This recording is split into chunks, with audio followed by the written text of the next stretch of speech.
Good afternoon, everyone, and welcome. I'm so excited that we have Rick here, our very own Rick from PAE, my department, and from the university, and he is also an artist. So we are going to just take this afternoon and just do something fun. It's not stressful. It's meant to be relaxing for us to have a good time, and he's going to lead us through an art event. But before he does that, I do want to make a couple announcements. I do want to update you on our giving. So far, we have raised over $166,000 since the beginning of this month. So we are at 22% of our goal. I just want to thank you all for participating. Thank you for giving. Thank you for spreading the word and being a champion for our Pitt United Way campaign. So how this is going to work today is grab your pencil and a piece of paper. Doesn't matter what size or paper you have. If you want to be bold and try with a pen, I'm using a pencil because I'm sure I'll have to erase. But we're going to draw. Rick is going to lead us through drawing a panther. After we're done drawing our panther, we are offline. You are encouraged to finish it by decorating, color, markers, Sharpies, whatever you want to use. You can even scan it in and Photoshop it, but to put something about Pitt and United Way in the background. And then I'm going to ask that you would post that to Facebook, to the Pitt United Way Facebook page, and we're going to have a contest. And what you'll do is once it's posted, ask your coworkers to like our page and ask them to vote for you. The voting we ask that you put your pictures up by Monday, so next Monday, and voting will end on Monday, October 2nd at noon. And the person who wins will win this autographed football from the Pittsburgh Steelers that I think I have upside down, but you get the point. So I'm excited about this opportunity, but please continue to, just think about the people out there who have some very real basic needs right now. And that's what the United Way is focusing on, is trying to help people in our community who may need food or help with the rent, or even just someone to talk to and check on them. So I just encourage you to, if you have not given, to please just consider giving. Every little bit helps. If we all do a little bit, we'll be able to make a very big impact. At this time, I want to turn it over to Rick. As he comes on, I will say some people have already asked if they can have a copy of the recording. We will have this recording after we announce the winner. And Rick has been gracious enough to give us a PDF of the drawing. So you'll be able to do this in the future with the PDF that he has given.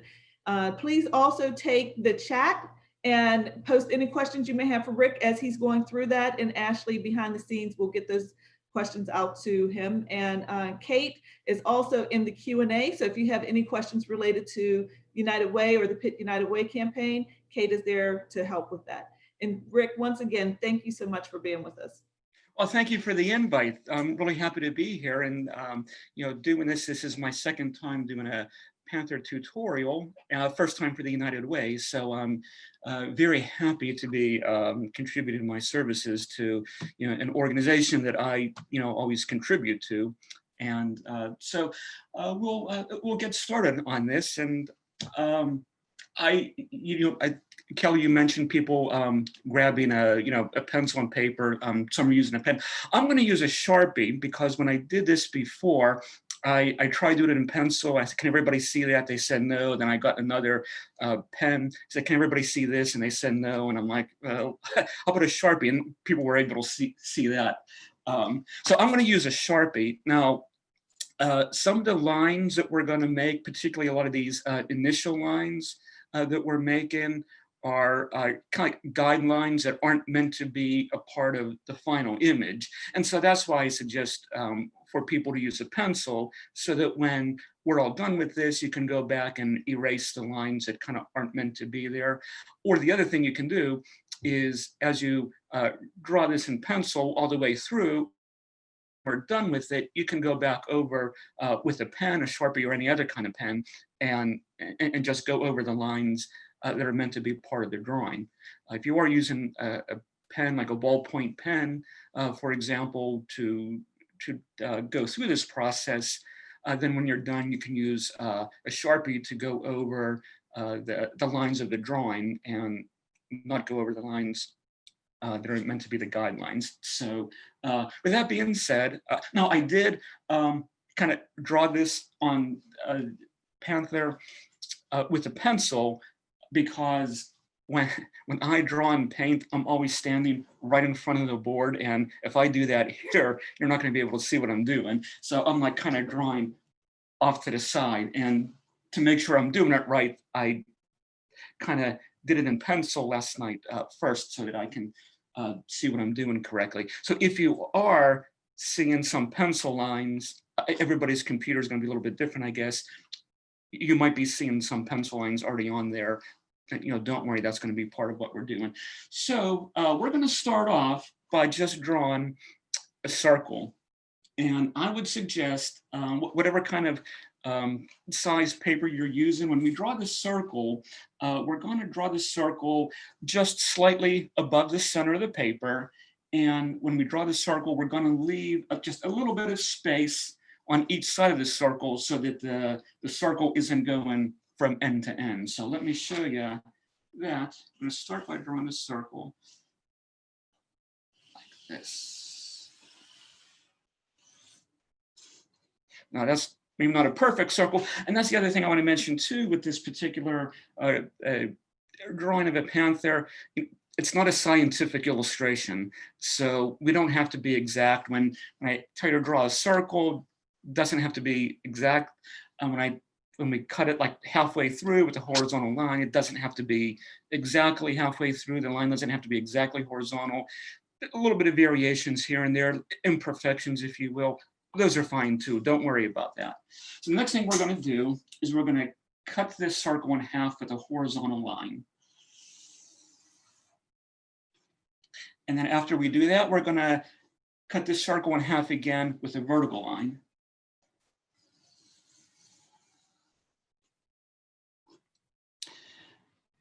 Okay, once we have that, we're going to draw another circle in this bottom area. So it's going to be just from below this line to that line. We're going to draw another circle, and it's going to look like this.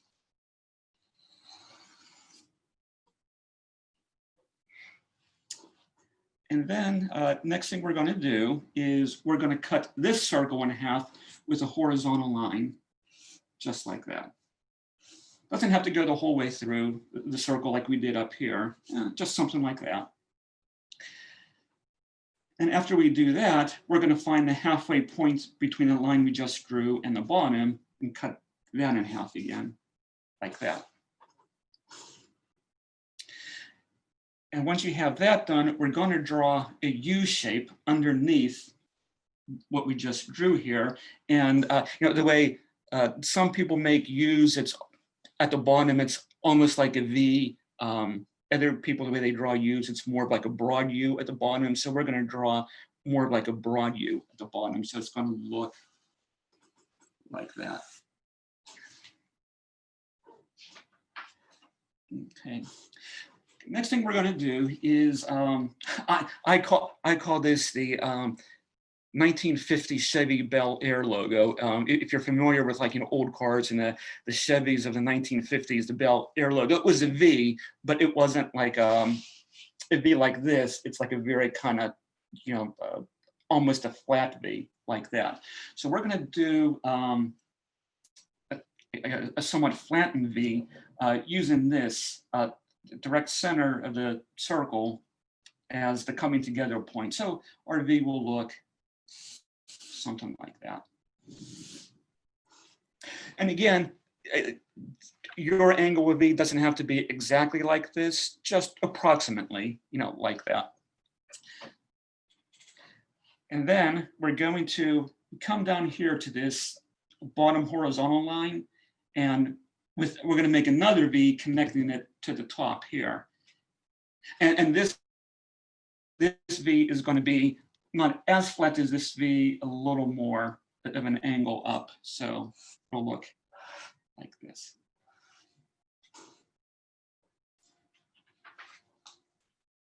Okay, so now what we're going to do is at the corners of this triangle that we just made, we're going to make a straight line that goes all the way up from each corner. So it'll look like this. Ah, I'm drawing it my body's at an angle to the paper, so my lines are a little bit skewed. So that's what we're going after, is, something like that. So now what we want to do is, from this horizontal line, we want to make on either side of this a parallel line to this. Now the question is, how far out from this shape do we want to make our lines?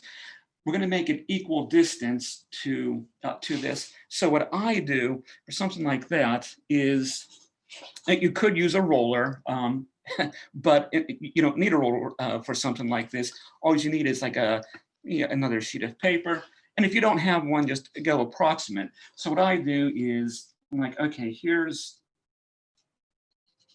make a line like that. Okay, here's the width that I want. So then I'll go like this. Use that as my guide on that side. So that gives me my mark there, so that I know where to come up like that. And now I have 3 equal shapes, columns going up, if you will. So hopefully, like, everybody got that. Again, just approximation is good enough, doesn't have to be exact. Okay, so now next step is we're going to draw the ears on this, and we're going to go right where the V that we drew, right where that meets the circle, come up like that on each side. Come back down like that. That's going to be our ears. Okay. Okay, now next we're going to draw the eye. And these kind of triangles that we made in this area here, that's going to be the basis for our eye. Now, the eyes, the panther, they're not real close together at the nose, like our eyes are a little bit, separated. So we're going to follow this line that we made from the triangle up here. That's going to be the inside corner of the eye. But right now, that line is going straight up and down, and we want it to curve in a little bit. So we're going to come here like this and just make a little slant inward. And same on this side, we're going to come up from this line.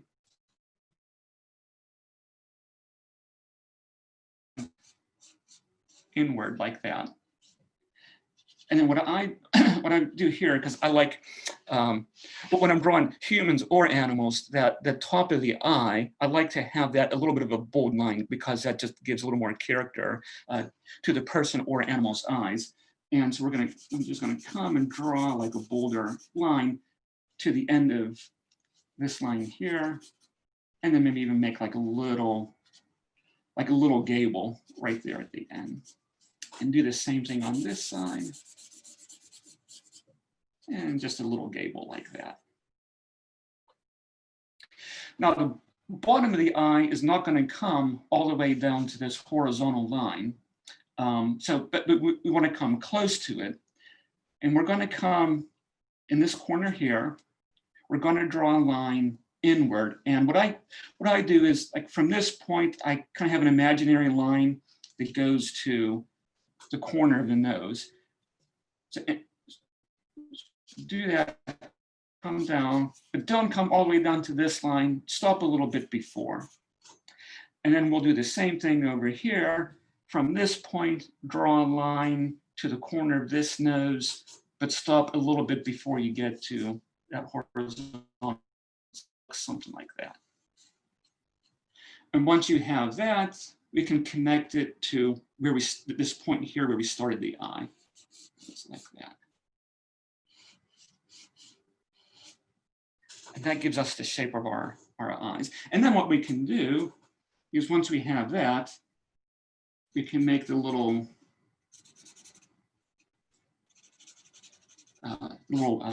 pupil in there. As you probably know, that a cat's eye, whether it's like a house cat or a panther, as more light hits the eye, it becomes more like a snake eye shape. In darker, dimmer light, the eye of a cat gets bigger and more round, like our human eyes. So either one would work, but this panther is going to be a little bit, like menacing. It's going to be the panther on the prowl. So if we drew circular, irises in their pupils, it would look a little too friendly. So we want our panther to be a little intimidating. So this shape of pupil is what I think works better for that. So now down here on the nose, you probably figured out this is where the nose is going to go, but on the nose of a cat, it's never exactly straight across. So what we're going to do is in the center line, we're just going to make like a little curve like that, just so that line isn't, it's almost like how you draw birds when you're a little kid in elementary school. That's kind of what we're doing here. And then on these angles going down, cats have like that, just a little nostril coming in. So it's like a half circle in the center of that diagonal line. And we have a line already here that we cut down, but that's going to be, part of our drawing too. So.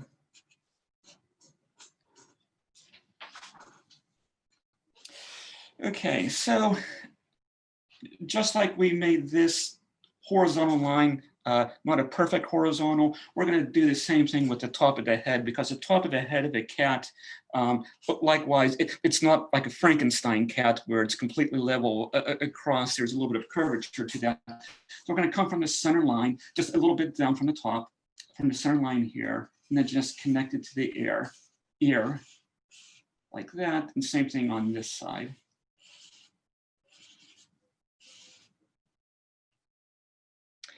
Okay, and then what we're going to do is we're going to kind of narrow and shorten the mouth of the panther. So what we're going to do with that is on this horizontal line, this goes through the center, we're going to make a diagonal line that goes from that point down to right about here where the circle, the little circle meets the bigger circle. So it'll look like this.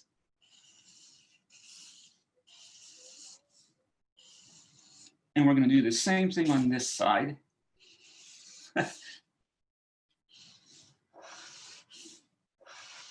Now I noticed that the way I drew the circle, it was again not a perfect circle. I accidentally kind of, when I was drawing it, I came in a little too close with the circle, so my diagonal line looks like it's not too dissimilar from the really bad circle that I drew. But either way, this will give us a more narrow, snout on the panther, which again helps it make a little more intimidating. And then for the ear, we're going to come just like in the center here and do not a straight line, because in nature there are no straight lines.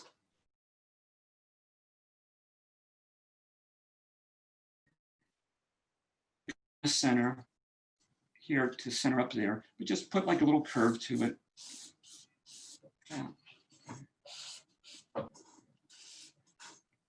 Okay, and so now a panther had one of the really cool distinguishing features of the panther is that coming from its eyes down around the snout, it has like a blackness to it. And that's I always thought like one of the really cool distinguishing features of a panther. So we can't forget to do that. So what we're going to do is the little triangles on either side of the eyes. We're gonna come here and make just like 3/4 of the way in that triangle. Draw like a little curve. It's going to touch the top of this circle. We're going to do that on either side, like that. And then from the corner of the eye, we're going to make a curved line. It doesn't touch this horizontal line. We're gonna bring it down just a little bit like that. So it's gonna go from this corner, yeah, like that. Again, it doesn't have to be exact. We just don't want it to come all the way up here. And we're gonna do the same thing on this side at the corner of the eye. Just bring a little curved line down like that. I'm going to come back up here where we drew these two little curves up here where it touches the circle. We're going to follow that circle, and you know, when you know, a cat where it has like its whiskers, if you notice like the darker coloration, it kind of comes to a point on the row where its whiskers are, which means that that shading that surrounds the snout, it's not a perfect circle. Right now it's a perfect circle. We want to use that circle as a guide. We just want to make sure that it's not like a perfect circle. So what we're going to do is we're going to like come up here and we're going to draw like just a little, so it's going to be almost like an S shape, and draw like a little point inward, come back out with the curve like that. So we make like another point inward, and then just come down where the circle is. And we're going to repeat the same thing on this side, starting where we drew this little inside curve. Following this part of the circle, we're going to come, and we're going to try to, you can draw a line, you know, if you want to go across. We want to have this side as closely as possible match this side. So we're going to come down, draw another like little point, so it is kind of like parallel with this.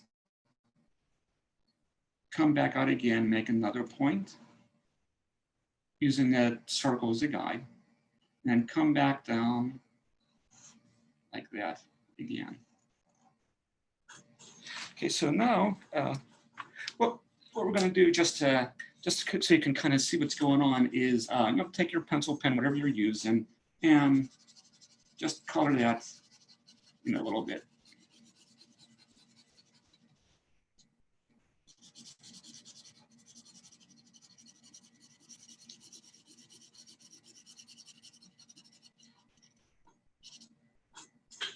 So oftentimes when I'm drawing, I'll just quickly and loosely shade in an area that's going to be shaded, just like I did here. You know, it's just a very quick thing, so that the lines that I'm putting on the paper and what's going to be shadow, what's going to be dark, what's going to be light, it doesn't get like too confusing for me. I'll just quickly, just like you saw there, quickly put in some shading. It's not meant to be perfect. I can go back later and really like take my time and color it in, you know, a lot better if I want. This is just so that I don't put too many lines on here that I'll get confused as to what line means what. So, okay, so now we are going to draw a couple things, and you've probably all drawn things before, if maybe like you're in elementary school at getting upon like, you know, Halloween, maybe you're drawing like, you know, Dracula with fangs, or you're drawing some kind of monster, and you know, when you're a kid, every time you draw a monster, you draw fangs on it. It's kind of like the same thing that we're doing here. So just come on down like this.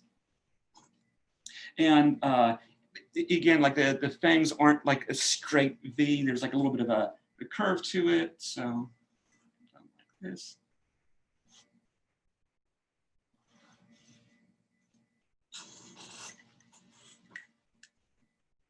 And then we're going to come up here at the brow, and I'd say probably about, if you see kind of like the top of the eyes, like right, make like an imaginary line, like right here, come just a little bit below that, and draw a little V, just like that. And then once you have that V, we're going to carry that line, not all the way to the top, but now close to it.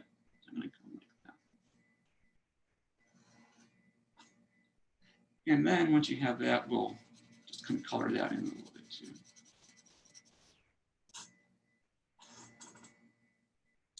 And then we'll come down here and we're gonna make just like a C like that, and then a reversed C over here. So that gives the panther a little bit of a mean, brow to it. Okay, so this is the fun part. This is where we're gonna put a little bit of the body on. So we're gonna come up. So this line here, just coming up from the corner of the nose. I'll just bring this, all the way up like that.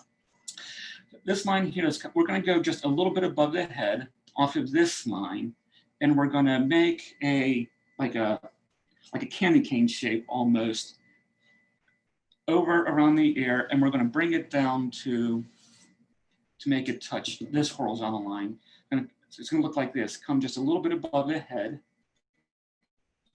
over the ear, and then down that horizontal line.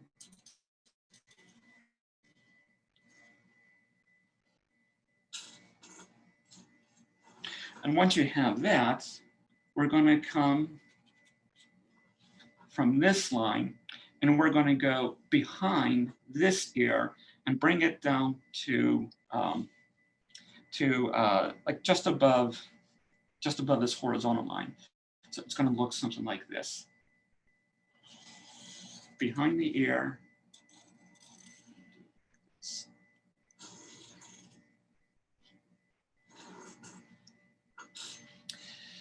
Okay, now we're gonna put in front of this panther, it's gonna have a claw and a little bit of a foreshortening, so the claw is gonna be big in front of its mouth.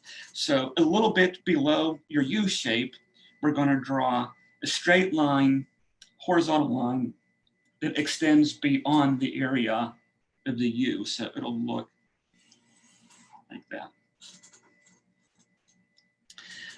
And then we're going to draw a half circle on top of that that's going to overlap the U that we drew. So it's kind of like a dome shape.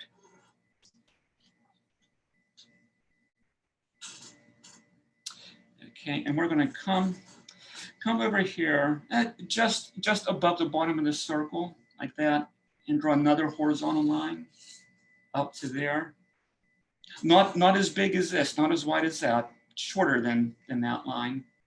And then we're going to draw another dome shape because this is the back paw. But the face is going to hide part of the back paw. So we're not going to draw a full dome like this, but like almost like more like a half dome. So it'll look like that.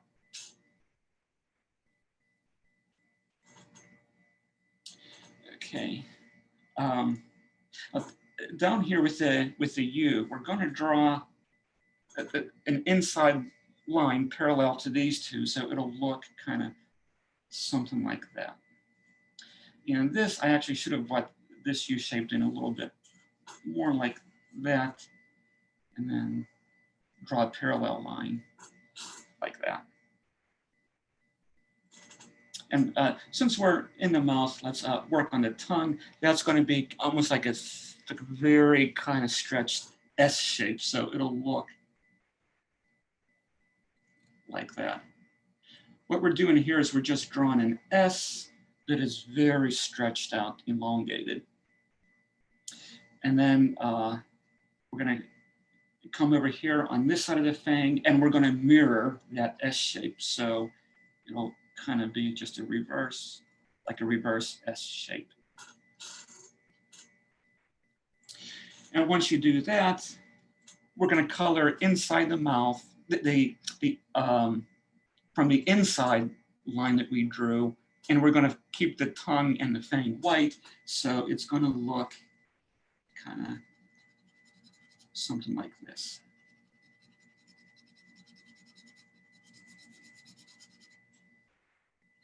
And don't color inside the paw. Well, don't color inside that dome.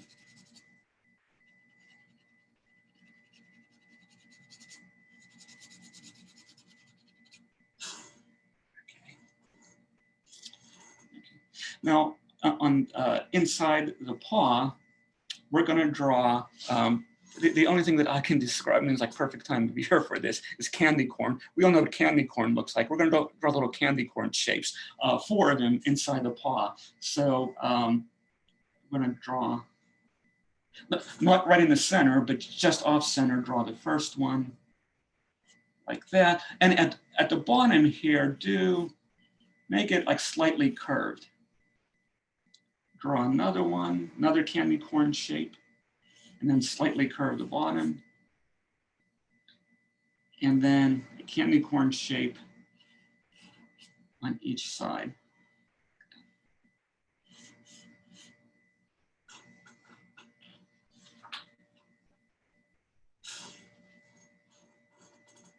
And then from the candy corns, we're going to draw a like an upside down teardrop shape. So, but we're going to also kind of like slightly curve the teardrop, so it'll look like this. So you see, it's like an upside down teardrop, but we're going to also try to curve that inward a little bit rather than just coming straight down. And once you have that, we're going to do the same thing on this side, but we're going to, instead of having it curve like that, we're going to have it curve inward. So it'll be another reverse teardrop shape coming slightly inward.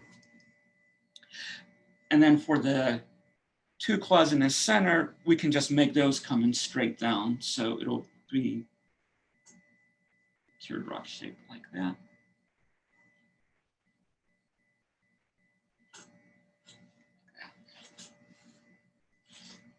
And we're going to draw like little candy corn shapes on this one too. You're not going to see all of them like you did down here because it's going behind the body.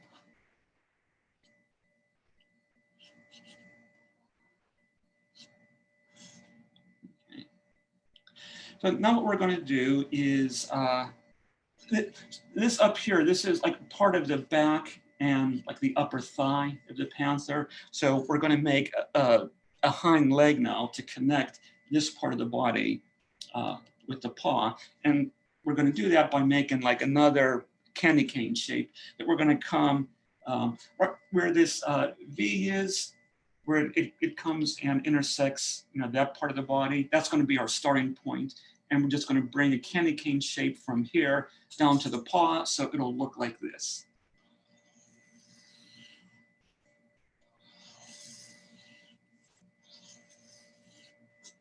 Just some of these lines, you see me, like kind of going over them a couple times. I'm just doing that to make sure that the lines are more, visible to you instead of drawing like a single line. Sometimes I just kind of want to make sure it's dark enough and bold enough that you can see. So that's why I'm, going over it a few times.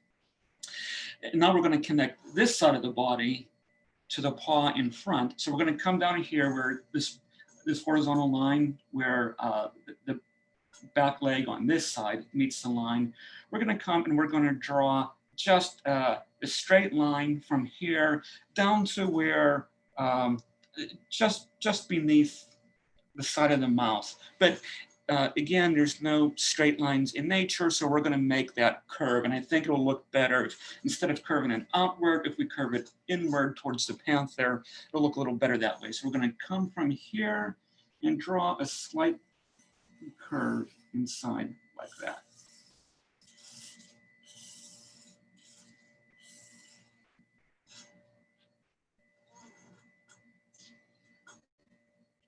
Okay. And now, whiskers. Some of you probably know, but if you don't, when a cat is excited in some way, either good or bad, the muscles in the mouth tense up and it forces the whiskers to kind of, come up and straight out. When a cat is very relaxed and comfortable and content, the muscles in the mouth relax, and that forces the whiskers to kind of droop down. Like I have a cat, not a panther, but like a house cat, a tabby, and sometimes when I look at her, she's just so relaxed and comfortable that her whiskers literally almost touch each other and form a U. And it's quite funny, but it's funny because I know what that means. I know it means that she's just so relaxed and content. But our panther here is not relaxed and content. It's on the prowl. It spotted its prey. It's ready to attack. And so it's excited, and so its whiskers are going to go, up and out. So just from this black area that we put in, just draw. Oh, I think this pen here is running out of ink. Let me try this. Much better. I draw something like this because it's not like a scientific panther. It's not ultra realistic. It's a little bit cartoony. I draw 3. There's something about the number 3 when you're working with line drawings, particularly like more cartoony stuff. 3 just always looks better than 4. Once you start adding like 4 of something, it can like start to look cluttered. It's a little bit different down here. We did 4 paws, but because we also just have space, and that's like 3 just down here would look too awkward. But in most cases, and there are people that have studied this and can explain it a lot better, a lot more eloquently than I can. But this was studied in just prior to the Art Deco area, and like the 1930s, where they said like visually, people. It's just like cleaner, more comfortable if something's in 3 instead of 4 or more. And so that's how in the 1930s, you see, like if you go on eBay, type in like anything from the 1930s, everything, that's when streamlining became popular. And streamlining was always in 3s. They had everything streamlined, like staplers, kitchen mixers, radios, everything was streamline. That was the look of the 1930s. That's what they called it. It's streamlining locomotives, streamlining. And in every case, it's a series of 3 lines. So that's a little bit of an explanation that you really didn't need for our panther, but just more of like a trivial explanation of putting 3 whiskers on a panther instead of like 4 or more. Is it back in the late 1920s, designers doing their diligent research discovered there's something very comfortable visually about things coming in 3s. So, and then we'll just come put 3 whiskers off of that side too. Now I'm going to put a tail on this panther, and we're going to come up just slightly off center up here. And I should mention at this point, I didn't notice until I was a little too far into this drawing that when the first thing we did was we made this circle. And I kind of went on about the placement of the circle, and I realized a little too far into the drawing that I made my circle a little too big. It went a little too high to the top of the page.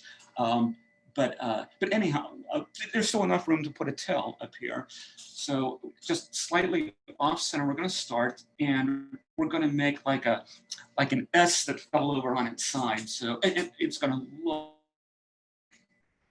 like this. And I think if we go behind the ear, it'll look a little better, like that. And we're just going to follow this with another parallel line that runs parallel to that.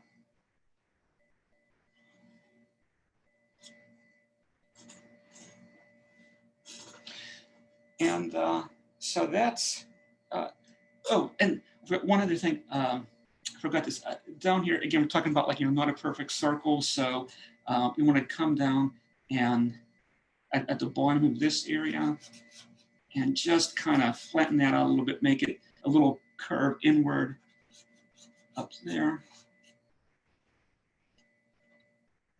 It's a little detail, but sometimes like those little details just, make a big difference. Sometimes when I'm working on a drawing, it'll, and in particular, like when I think I'm done with it, I'll say, well, that looks good, but it's like there's something missing, or there's something wrong I did, or there's something more I can do.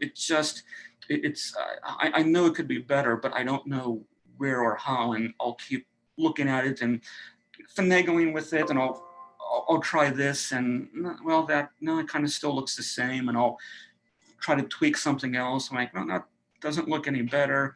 And then if I'm lucky or persistent enough, I'll keep at it, and I'll try tweaking something else, just some small tweak. And it's like, oh, that's it. That's what it was. And it could be something small like this, like where up until a couple minutes ago, it was just this kind of circular shape at the bottom, but by kind of breaking that circular shape up to something like this, I was like, wow, that actually, that small little thing makes the whole thing look a little bit better.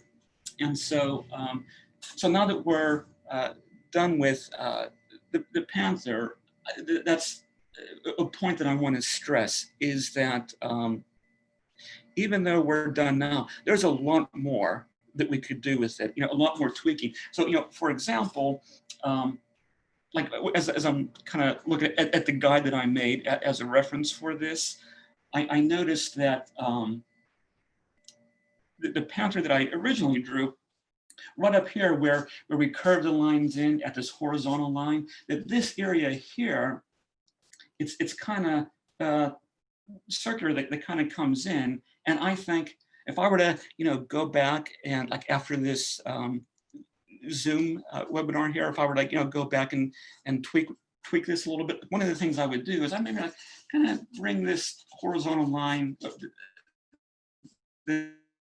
not horizontal line, but this curve line out here, I bring it out a little bit more and curve it in like that. So it's a little less circular, and same thing here, maybe kind of come out just a little bit beyond what I did, and then bring it in like that. So, little things like that, make a big difference. The other thing that I talked about, a lot of these lines that we drew are guidelines, and they're not, meant to be a part of the final drawing. And some of those lines are obvious, like this horizontal line that goes across. That's not meant to be part of the final drawing. The U shape that you drew down here, since we put the paw over top, you can erase that U shape, but that's not meant to be part of it. But some other lines, maybe it's not as obvious. So one of the things that I noticed after I did this the first time was at the top of the ear, like this is the inside of the ear. Oh, and by the way, another thing you can do, some cats have like little hairs inside their ear. You can do that, but this line here, I think the panther looks a lot better if you take out that line, if you eliminate that line altogether. Same thing here on this side. Now, so keep this line up here, but then take out this line. Just doing that little thing, it does make the panther look better, and I can't explain why. I don't know why it does, but it does. And so, so once you've got your drawing to this point, now it's kind of up to you to play around with it a little bit, try different things, tweak things this way or that way, see if there's something you like. Another thing that would really help you, and particularly if and when you go to color this thing, if you want to color it the way a panther is colored, one of the things that will help you is to just go online. Oh, you can probably, I was going to say, go to whatever internet search engine you want to use and download pictures of panthers. But just as I was about to say that, I thought, oh, you can probably go to almost a number of websites on Pitt, web pages, and find pictures of panthers that they have, and download a panther. And it's not going to be maybe an image of a panther coming at you like this, but if you're just wanting color reference, look for a picture of a panther to give you colors, because the other thing that we'll do, if you really kind of want to spend some time on this, is look at the kind of highlights and shading on a panther's fur. I noticed that the top of the head might be a little bit lighter of a beige, gets a little bit darker as it goes down here because the light's coming from above. So that'll help give a little more of a 3D, roundness, to your panther. So you can, look at those things. If again, we're drawing like a ferocious panther. So if you want to go back and tweak your, like, how do I make this panther look even more ferocious than this? I'm like, I really want this to, to pop.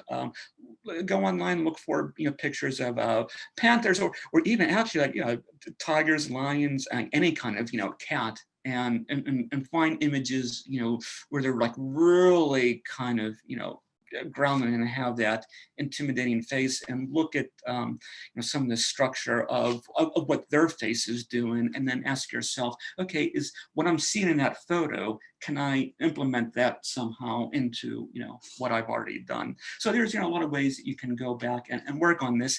So as I'm talking about that, let me just finish by showing you a couple things that I did. So one of the things I want to mention is, as you're going back and kind of erasing your guidelines, or if you're drawing this in pen, what you can do is take like a clean sheet of paper over top and tape it to your window in the daytime, and you can trace over the lines of the drawing that you want. But also think about what lines do you want to be like thick, dark, bold lines, and what lines do you want to keep maybe like a little bit light. So here's I took the drawing of the panther. This is exactly the panther that we drew. I drew it in Sharpie on a smaller piece of paper, and I scanned it into Photoshop, and I colored this into Photoshop. And of course, you see I'm using the color of the panther is kind of close to what a panther is, and I'm using the blue and gold, Pitt colors. And then I took that and I was just, playing with it. And for some reason, I just came up with like this brown and yellow that, I kind of like. And I played with shading. I put like a dark brown transparent layer over top. And then I kind of cut out the center so it looks like this light that's coming right onto the panther's snout. And then what I did was I took those two sample images that I did. Oh, I don't know if you can see also on this one, I found a filter that gives like an old poster look. They might not be able to see it well on here, but there's kind of like crinkles and stuff to give it an old poster look. But then I took those two and I put them on this sheet of paper, and I found a graphic image of a cathedral and to use, as a background, because I don't like having my art on a white background unless it's a black and white line drawing. I don't like to see my art on a white background. I think it looks cheap. So I wanted to put something behind here. So as I was looking at this, I thought to myself, okay, so there's maybe like a good idea for you to, once you get your panthers done, like if you're looking for like a homemade gift to give somebody, particularly if it's somebody that like who graduated from Pitt, that has a soft spot for Pitt, maybe take like 3 or 4. You can go to like any art store, Michael's, Joanne Fabrics, the Arts and Craftsman in Squirrel Hill, any art store. You can buy like watercolor paper that's like 5 by 7 inches, or some even smaller, and draw a panther, like the same panther, like a few times. And you can do maybe like a Warhol, like change the color scheme on all of those, and then tape that to a larger sheet of paper, so like a colored sheet of paper, and put that in a frame. So you have something like this. Only have like going 3 or 4 panthers going across. So that would make a good gift. So I think this. I want you to look at this as just a start, not even this instruction is ending here, but I want you to look at the panther that you did that's sitting right in front of you, and just see that as a start. Like, okay, so now that I have this drawing of a panther, what can I do with this? Maybe you take take this instruction that we just did and you put it on canvas and you do a painting of this, or you put it onto watercolor paper and you do a watercolor paper, watercolor treatment of it. Maybe you do like a few smaller watercolors, group them together and tape that onto a larger background frame. I think there's a lot of different things you can do with it. Play around with it, and that's it. And like I said, if you are playing around with it and you get like a little bit stuck, maybe just start looking at photographs of panthers and say, okay, what do you like about that photo? What do you like about that panther? And can you then translate that into your own drawing? So. Well, Rick, thank you so much. We appreciate this. I'm sure you can't hear, but everybody is clapping. I appreciate that. Yeah, so I'm looking forward to seeing everybody's finished product. Don't forget to put Pitt United Way somewhere on there and post it to Facebook.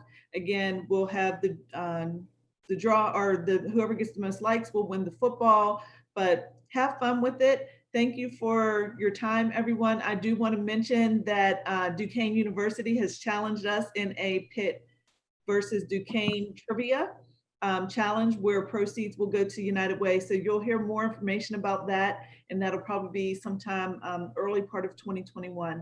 So, we want to give, we want to encourage giving financially, we want to encourage volunteerism, but we also want to encourage engagement and just having a little bit of fun, especially during this pandemic. So we're trying to come up with creative ways to keep you engaged in the campaign, as well as just some downtime and some fun time. So thank you all. Have a good afternoon. Thank you.